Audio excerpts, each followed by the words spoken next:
There are heroes among us, men and women who answered the call to serve and fought for our freedom. Veterans. How do you thank them for their service and recognize their sacrifice? This is Buffalo Niagara Honor Flight Mission 19. It's often called the trip of a lifetime.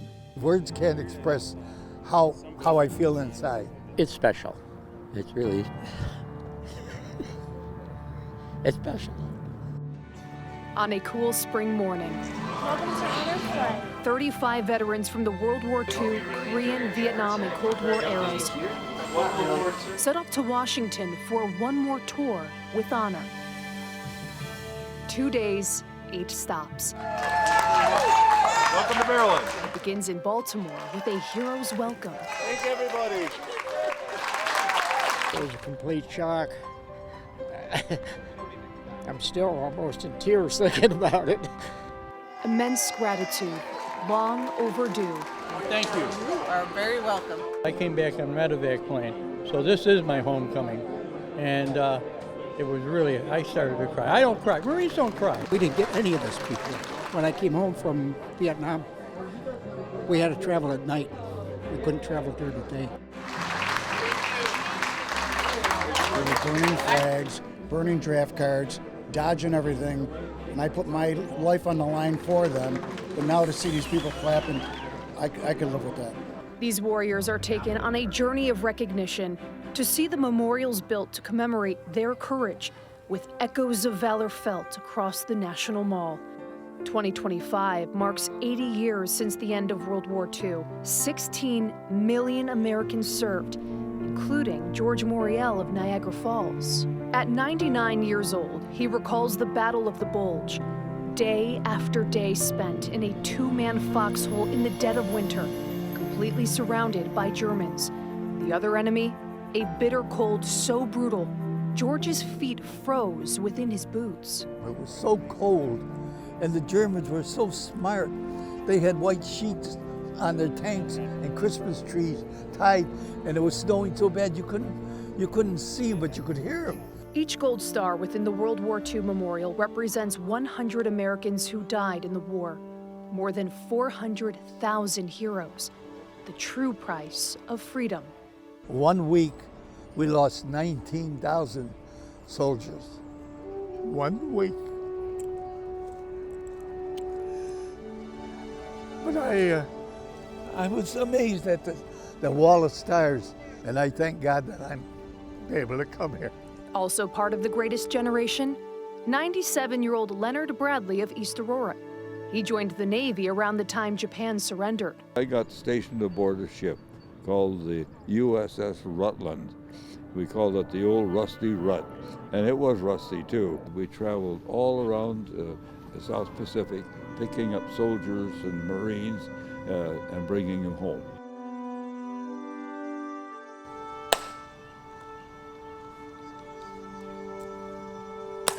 At Arlington National Cemetery, our nation's most hallowed ground, Ladies and gentlemen, may I have your attention, please? a wreath is laid at the tomb of the unknown soldier with dignity and respect.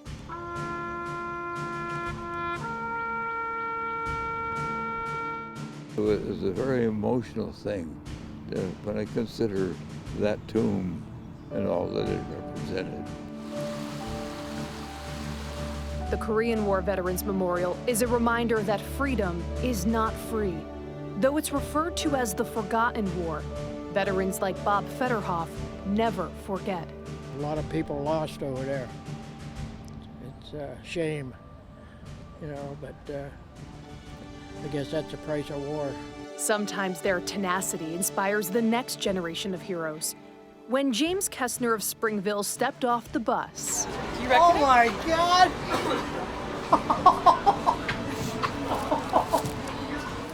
a surprise from his granddaughter Abby, a petty officer second class in the Navy. He deserves it, and he was a big inspiration for me joining the military. She makes me very proud, and she's doing wonderful in the Navy. It's hard to describe, but it's wonderful. Thank everybody who ever had a part of this. I had no clue. This tour helps them heal the scars of combat and remember comrades lost.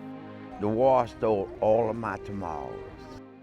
I saw some things that no eyes should see. Lawrence Charles Jr. was a supply sergeant in Vietnam. And I got hit, loading dead people. They came and told us we have to go in the jungle to load bodies. They was killing so much in 67, 68 that helicopters, bombs, gunshots. I was scared.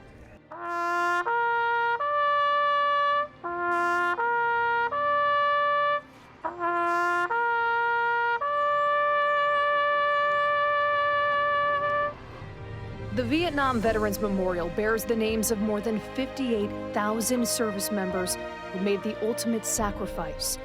At Panel 47 West, Line 57. Yes, I'm there. Oh, Lord. Thank you. Thank you, Jesus. Fingers to granite, a touching reunion with his dear friend, Sergeant First Class Donald Welch. I'm shaking right now because I found out. I've had gentlemen tell me, he says, I feel so healed now that I was able to feel my best friend that died next to me, you know, and it sent a bunch of healing for them. Joseph Rosala of Hamburg was part of the 25th Infantry Division in Vietnam, known as Tropic Lightning. He can attest to the closure one can find with Buffalo Niagara Honor Flight. PTSD wasn't a diagnosed condition until 1980, so before that, it was just eat the pain, shake it off, but this lets us get it out, okay? And then we can enjoy it in the process. It's part of healing. Joe was on Mission 18 and returned as an Honor Flight Guardian to accompany a fellow brother in arms. Come here. Let's say hi to our fans. All right. The dynamic duo. We were behaving currently. Meet Navy veteran Tim Trost.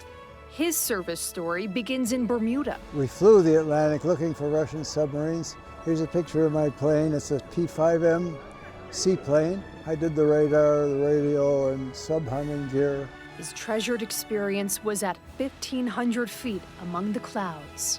I was on the air crew of the last active duty blimp in the Navy. We flew it from Brunswick, Georgia to Lakehurst, New Jersey, and it was the greatest trip that I ever had. From heroes in the sky to heroes under the sea, John Radins of Amherst was the only submariner on Mission 19. On the USS Sea Leopard, he was part of a special operation in the North Atlantic, which remained classified until about 10 years ago. From Bergen, Norway, we went to the Barents for 37 and a half days underwater. We would listen for Russian submarines, and we would tape record their propellers, because propellers make a unique sound. They all do. Whether they silently roamed the ocean depths or ventured to unknown lands thousands of miles from home, together, the men of Mission 19 carry the weight of freedom and are woven together by the bond of brotherhood. It's a priceless thing, and something you can hardly put words to. The military is very, very disciplined, and we have a job to do, and we do it very, very well. But in between all of the good stuff, there's people from everywhere. And the guys that are looking at this, oh yeah, there was this guy in my squad, he never wore socks, or something like that. And they're gonna be nodding their heads, oh yeah, we got this guy. And that's the glue that kind of binds the whole thing together when it tells the story. And that's the marrow of it. For you. The sights and sounds of appreciation are complete with letters from home. And the important role you played and still do in the service of our country's destiny. The Honor Flight Network has been on this mission of gratitude for 20 years. You've protected us, so now it's our chance to give back to you. The Buffalo Hub and its volunteers have taken hundreds of veterans to D.C. at no cost since 2016. They don't get paid. They're here all the time to guide you and tell you what to do and go. It's just amazing. To have this kind of an opportunity, I would encourage any vet that's out there, they're looking for veterans, go. And you Desert Storm in Afghanistan, guys, your time is coming, and when it's coming, you go.